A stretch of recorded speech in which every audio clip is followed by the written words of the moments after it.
Pues mira, yo me llamo María Josefa Gloria Martín García. Nací en 1936, el 14 de marzo, de manera que pronto voy a cumplir 84 años. La lectura es mi auténtica pasión. Yo leo todos los días y leo mucho, muchísimo. Sí se puede decir que es una de mis pasiones, porque yo leo el Quijote cada año varias veces. Y determinados capítulos pues los leo, releo y requeteleo. La obra de Cervantes es como un colosal fresco, como una colosal pintura, donde aparecen todos los personajes de aquella sociedad magnífica. Bueno, pues hablando de las mujeres del Quijote, llama muchísimo la atención que Cervantes, en una época en que las mujeres solo tenían tres destinos: o casarse, o el monasterio, o la prostitución. Ya está. No había más. Y claro, que Cervantes se haga paladín de las mujeres, como se hace verdaderamente en el Quijote, y las trate con esa consideración tan excelente en una época en que la mujer está tan postergada, es algo que llama muchísimo la atención.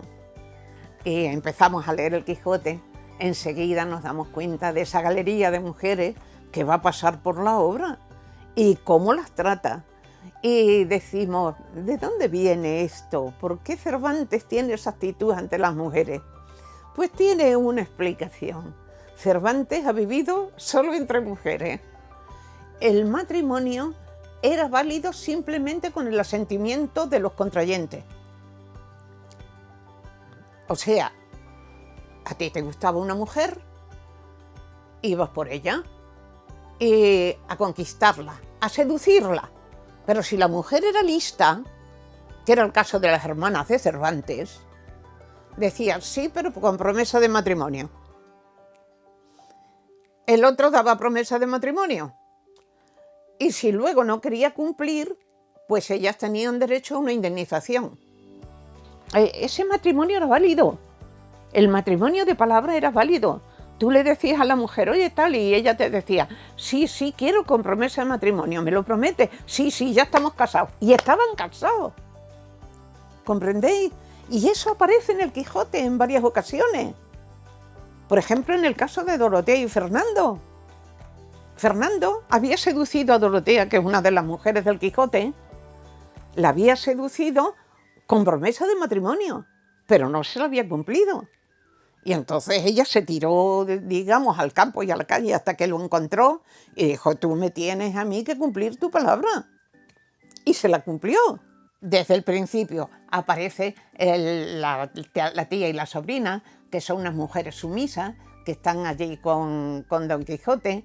Aparece otra mujer de la que él hace una tremenda caricatura, que es Maritornes, que es una moza de mesón, también se prostituye, porque aquí ahí está la cosa. Y luego hay un personaje excepcional, que es Marcela. Marcela, una de las figuras excepcionales del Quijote. ¿Y quién es Marcela? Marcela es una labradora, hija de gente riquísima, que tenía una belleza singular. Y como tenía una belleza singular, pues se corrió por todos los territorios, que ahí había una mujer extraordinaria, y todo el mundo a requerirla de amores. Pero ella no quería casarse, ella quería ser libre, y decía que tenía derecho a su libertad. Una mujer exigiendo en el siglo XVI el derecho a la libertad. Yo no tengo por qué depender de un hombre, yo no tengo por qué hacerme prisionera de un hombre. Yo tengo que vivir y necesito vivir mi libertad. La lectura no solamente es beneficiosa, sino que yo creo que es imprescindible, es lo que te decía. Porque creo que leer nos introduce en mundos diferentes. ¿Quién no lee y quién no se siente protagonista de aquello que está leyendo? Para eso están los escritores, precisamente. Los escritores transmiten una serie de conocimientos, una serie de sentimientos de las que nosotros nos hacemos partícipes. Leer es vivir muchas vidas, sencillamente. Yo entendí que no debía quedarme en casa esperando los santos advenimientos a que ya se terminara la vida, que no, porque todavía tenía muchas cosas que transmitir y que decir, y además yo he sido siempre muy entusiasta